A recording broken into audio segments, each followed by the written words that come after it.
안녕하세요. 오늘도 갈등하는 당신의 TV 굿바이 갈등의 이현영입니다. 여러분 최근에 혹시 누군가와 싸워보신 적 있으실까요? 아유 나이가 몇인데 아직도 싸워요? 라고 하실 수도 있겠지만 여기서 싸운다는 것은 꼭 치고받고의 물리적인 싸움뿐만 아니라 연인 간의 미묘한 감정 싸움부터 직장 동료들끼리의 보이지 않는 팽팽한 기싸움, 누군가와의 말싸움 등 다양한 싸움을 말합니다. 안 싸우고 살면 가장 좋겠지만 살다 보면 그게 참 쉬운 일이 아니에요. 싸움의 방법이 너무 극단적이거나 타인에게 너무 큰 피해를 주지 않는다는 가정하에 이 싸움은 내 의견을 표현하고 주장하는 하나의 방법으로서 어쩌면 다양한 사람들과 함께 살아가는 이 사회에서 꼭 필요한 것일지도 모릅니다. 그래서 오늘 제가 말씀드릴 싸움의 방법은 이기고 지는 게 목적이 아니에요. 불의에 맞서서 싸우는 것이 아닌 이상 나와 계속 관계를 이어나가야 하는 가족, 친구, 연인, 그리고 직장 동료들 등등과는 한쪽이 승리하고 한쪽이 굴복하는 이기고 지는 싸움의 기술이 필요한 것이 아니라 우리 모두가 윈윈하는 잘 싸우는 기술이 필요합니다.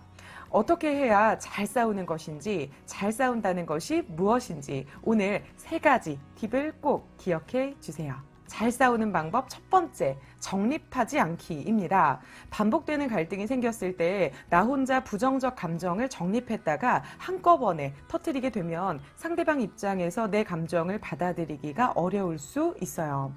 친구가 약속 시간에 늦었어요. 처음에는 차가 밀렸나 보네 라는 싶은 생각이 들어서 그냥 넘어갔죠.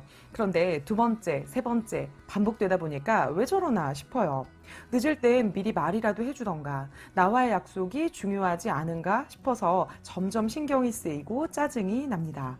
한 5번째 되다 보니 결국 못 참고 감정이 터져요.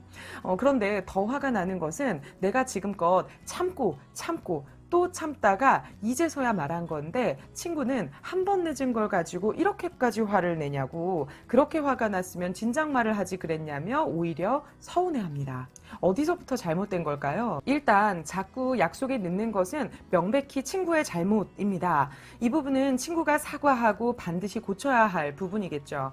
그런데 친구에게 내 의견을 정확하게 전달하고 우리의 갈등을 제대로 해결하기 위해서는 나도 한 가지 조심해야 할 게 있어요. 바로 부정적 감정을 정립하지 않는 것입니다. 이 상황이 반복된 만큼 내 감정이 당연히 좋을 리가 없죠. 하지만 내 입장에서는 10번, 100번 참고 한 번 말한 거지만 이 상대방의 입장에서는 한 번 잘못한 건데 10배로 화를 낸다라고 생각할 수도 있어요. 그렇게 되면 내가 아무리 맞는 말을 해도 상대방은 방어적으로 나오거나 자기 합리화를 하게 됩니다. 또 다른 갈등이 생기는 순간이죠. 잘 싸우는 방법 2번째, 소환하지 않기입니다. 소환한다는 것은 어떤 문제가 발생했을 때 그 문제가 아닌 다른 문제들을 함께 불러와서 나열하는 것을 말합니다. 내가 이것만 문제여서 지금 말하는 것이 아니고 저것도 그것도 다 문제라면서 내 말에 힘을 싣고자 하는 것인데 실제로는 큰 힘을 발휘하기가 어렵습니다. 요새 TV 프로그램 중에서 개그맨 부부들의 리얼한 결혼 생활을 담은 1호가 될 순 없어 라는 프로그램이 있습니다. 여기에 최양락, 팽현숙 부부가 등장하는데요. 30년이 넘는 세월 동안 함께한 부부의 삶에서 오죽 우여곡절이 많았겠습니까? 그러다 보니 어떤 문제가 발생했을 때 과거의 다른 문제들이 같이 소환되는 경우가 많습니다. 예를 들어 함께 고기를 먹던 지인 부부의 남편이 아내에게 쌈을 싸주는 것을 본 팽현숙 님이 처음에는 당신도 쌈 하나 싸줘 라고 가볍게 이야기를 하는데요. 여기에 최양락 님이 쌈을 싸주지도 않고 아무런 반응을 하지 않자 당신은 끝까지 쌈을 한 번도 안 싸준다. 당신은 김 사장님을 보고 좀 배워라. 당신이 평생 이벤트를 한번 해줘 봤냐? 32년간 사랑한다는 표현 한번 들어본 적 없다. 그러다 결국 내가 팔자가 기구하다라면서 눈물을 흘리는 상황까지 가게 됩니다. 아, 따뜻한 말 한마디면 되는데 그걸 안 해준다는 이 아내의 서운한 마음은 정말 공감이 됩니다. 이게 얼마나 서운하겠어요. 그런데 분명 쌈을 싸주는 이야기를 하고 있었는데 갑자기 다른 사람을 소환해 와서 저 사람은 안 그런데 당신은 왜 그러냐며 비교하거나 예전에 잘못했던 다른 사건을 소환해 와서 그 위에 덧붙이게 되면 이 말의 본질이 흐려지게 됩니다. 내가 원래 하려던 말에 힘을 잃게 된다는 거예요. 이것도 저것도 그것도 당신은 다 문제다 라고 말하는 순간 나는 잘한 건 아무것도 없고 다 내가 문제라고 하는데 누가 대화를 하고 싶겠어요?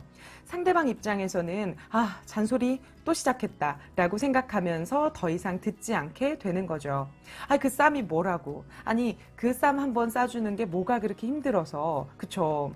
하지만 또 평생을 그렇게 한 번도 해본 적 없는 사람의 입장에서는 쌈을 싸주는 것이 별것도 아닌 일임과 동시에 정말 하고 싶지 않은 일이다 보니 이 서로의 입장 차이를 좁히기가 굉장히 어려운 거죠. 내가 지금 하고 싶은 말, 강조하고 싶은 말에 힘을 실어주기 위해서는 지금 당장 이것에 대해서만 이야기하는 것 기억해 주세요. 잘 싸우는 방법 마지막 세 번째. 무기 쓰지 않기입니다. 싸움은 우리의 문제를 우리끼리 해결하는 과정입니다. 부모님 찬스, 자녀 찬스를 쓰거나 친구, 연인, 동료 등 제3자를 무기로 사용하는 경우가 있어요. 부모님을 통해서 설득을 하려고 한다든지 아이들을 전달자 역할로 세운다든지 괜히 다른 사람들까지 곤란하게 만들지 말고 우리끼리 해결해야 합니다. 다른 사람이 끼어서 해결한 문제는 결국 다음에 또 터지게 되어 있어요. 그때마다 다른 사람을 무기, 방패막이로 쓸 수도 없을 뿐더러 반복해서 같은 무기를 쓰게 되면 그것도 안 먹힐 수가 있죠. 계속 제3자의 개입으로 갈등 돌려막기 일을 할 게 아니라면 다른 누군가가 아닌 당사자들끼리 해결하는 것이 무엇보다 중요합니다. 부정적 감정 정립하지 않기, 다른 것 소환하지 말고 그것에 대해서만 이야기하기, 무기 사용하지 말고 우리끼리 해결하기, 이 세 가지 꼭 기억해 주실 거죠? 문제를 개선하고 갈등을 해결하기 위해 잘 싸우는 우리 모두가 되기를 바라면서 저는 지금까지 오늘도 갈등하는 당신의 TV 굿바이 갈등의 이현영이었습니다. 감사합니다.